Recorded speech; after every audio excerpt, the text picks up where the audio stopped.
नमस्कार, मी आयुष शिंदे, इयत्ता 8वीचा विद्यार्थी.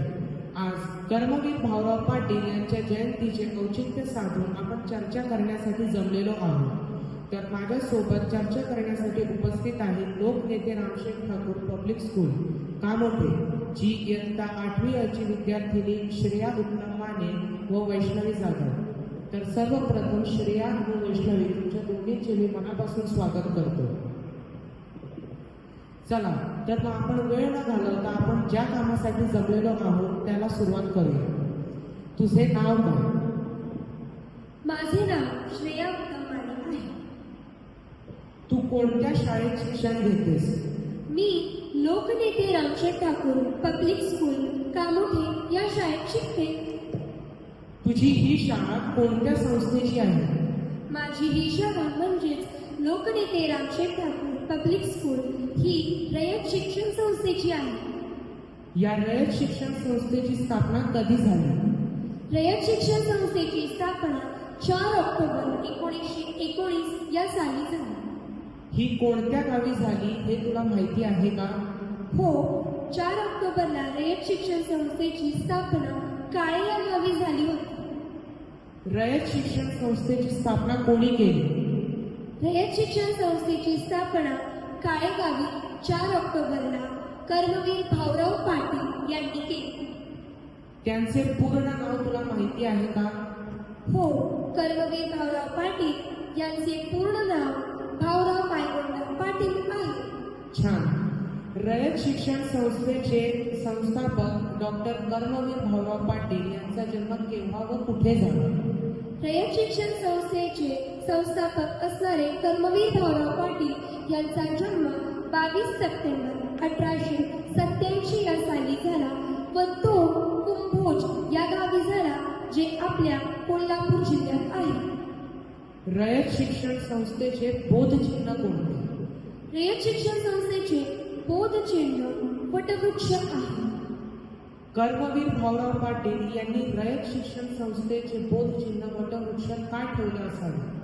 कर्मवीर भाऊराव पाटील ज्यांना आम्ही अण्णाही म्हणतो, त्यांनी रयत शिक्षण संस्थेचे बोधचिन्ह वटवृक्ष ठेवले, कारण वटवृक्ष हे भरपूर दीर्घकाळ टिकणारे वृक्ष आहे आणि तशीच आपली संस्था आहे ती कितीतरी वर्षापासून चालत येते व वटवृक्षाला भरपूर पारंब्यही असतात आणि तशीच आपल्या संस्थेचा खूप वाढावा व्हावा म्हणूनच अण्णांनी वटवृक्ष हे आपले बोधचिन्ह ठेवले आहे. खूप छान श्रेया. चला आता पुढच्या प्रश्नाकडे वळूया. रयत शिक्षण संस्थेचे ब्रीदवाक्य कोणते आहे? रयत शिक्षण संस्थेचे ब्रीदवाक्य स्वावलंबी शिक्षण हेच आमचे ब्रीद आहे. या ब्रीदवाक्याचा अर्थ काय आहे तुला माहिती आहे का? हो, या ब्रीदवाक्याचा अर्थ खूप छान आहे. स्वावलंबी म्हणजे स्वतः कष्टाने आपल्या पायावरती उभे राहणे, दुसऱ्यांवरती अवलंबून न राहता आपण स्वतःच कष्ट करून शिकणे हे आहे. कर्मवीर भाऊराव पाटील यांच्या शैक्षणिक कार्याबद्दल त्यांना राष्ट्रपतीकडून कोणती पदवी मिळाली? कर्मवीर भाऊराव पाटील म्हणजेच अण्णांना राष्ट्रपतींकडून पद्मभूषण ही पदवी मिळाली आणि त्यांना ही पदवी समाजात शिक्षणाबद्दल चांगली कामगिरी केल्यामुळे मिळाली. आणि एवढेच नाही तर ते पहिले शिक्षण तज्ञ व समाज सुधारक आहेत ज्यांना ही पदवी मिळाली आहे. खूप छान. पण ही पदवी त्यांना केव्हा मिळाली?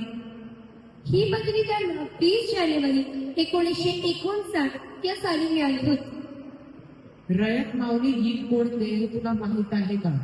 हे कुणी लिहिले आहे? हो, मला माहिती आहे. रयत माऊली गीत हे कवी विठ्ठल वाघजी यांनी लिहिले आहे. हे गीत मला ऐकायला आवडेल.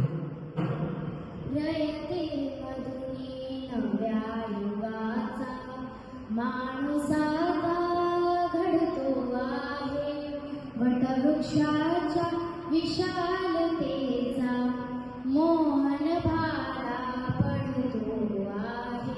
रयते मधुनी नव्या युगाचा. खूप छान वैष्णवी.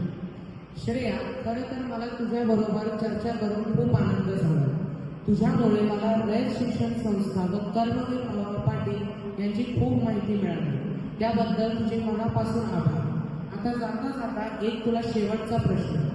कर्मवीर भाऊराव पाटील यांचे निधन कधी झाले? कर्मवीर भाऊराव पाटील म्हणजे अण्णांचे निधन 9 मे 1959 या साली झाले. जरी आज ते आपल्यात नसले तरी ते हे आमचे आदर्श होते.